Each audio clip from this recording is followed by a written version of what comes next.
found gold. It's gold plated, so that counts. It's a gold plated penny from 1934.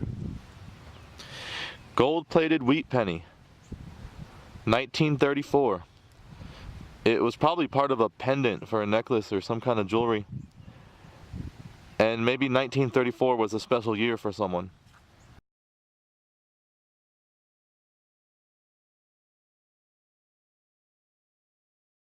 So about fluids. Imagine that these particles right here are water molecules, particles of water. If I were to take a dime and drop it into the water molecules would move out of the way and the dime would fall to the bottom. Gravity, the force of gravity, would pull the dime through the fluid and it would stop when it got to the bottom. And that's how fluids work. They move out of the way and allow denser objects to pass through them.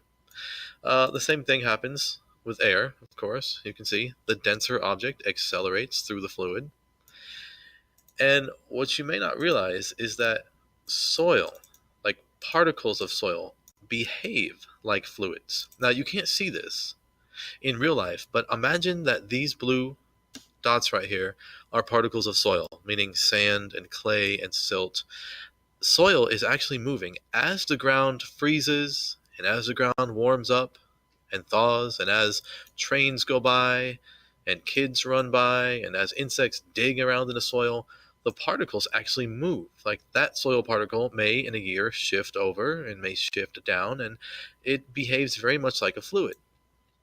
So that if I put a dime, if I drop a silver dime onto the ground, as the particles move, the dime will slowly work its way down. It'll accelerate towards the center of the earth. Gravity will cause that acceleration.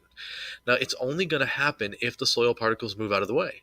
So in the summertime, when things heat up, the soil particles kind of loosen up and they shift as they expand and contract. And in the wintertime, when the water in the soil freezes, it causes the soil to change position.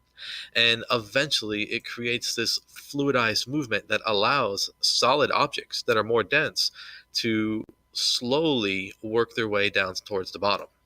And so, this is how a dime will go from being dropped on the surface to 8 inches down. This right here is a fluid. If I put an object in it, the denser object is going to accelerate through the fluid. This sand right here also behaves like a fluid. And if I put a coin in it, it's going to sink to the bottom. Not as fast as this. And the reason why is because this has fluid motion, but it is so absolutely slow that there's no way that humans can perceive it.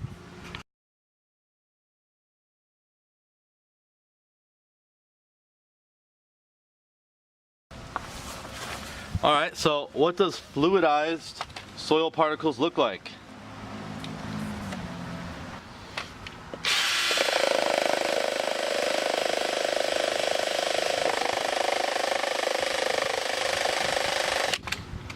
Look at these little pom-pom things. They're less dense than soil, so they're not going to sink, but the coins will.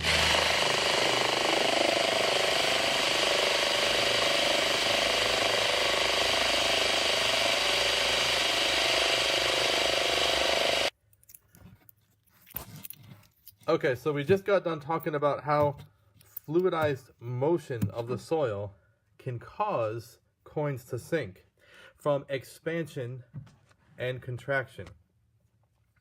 Now, I have something here that I'm just about ready to pour into this container that's going to cause these coins to sink rather dramatically.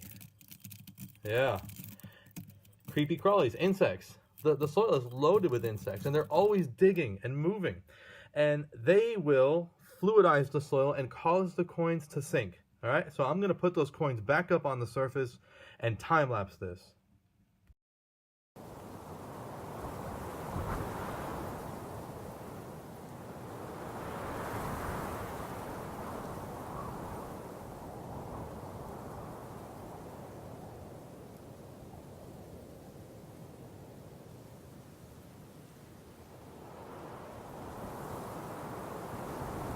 Okay, so there we have it.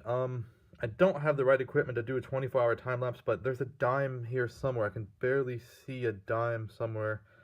I don't know. They're all gone. So you can see that all of these insects tunneling through this substrate caused it to become fluidized, and the coins just sank to the bottom.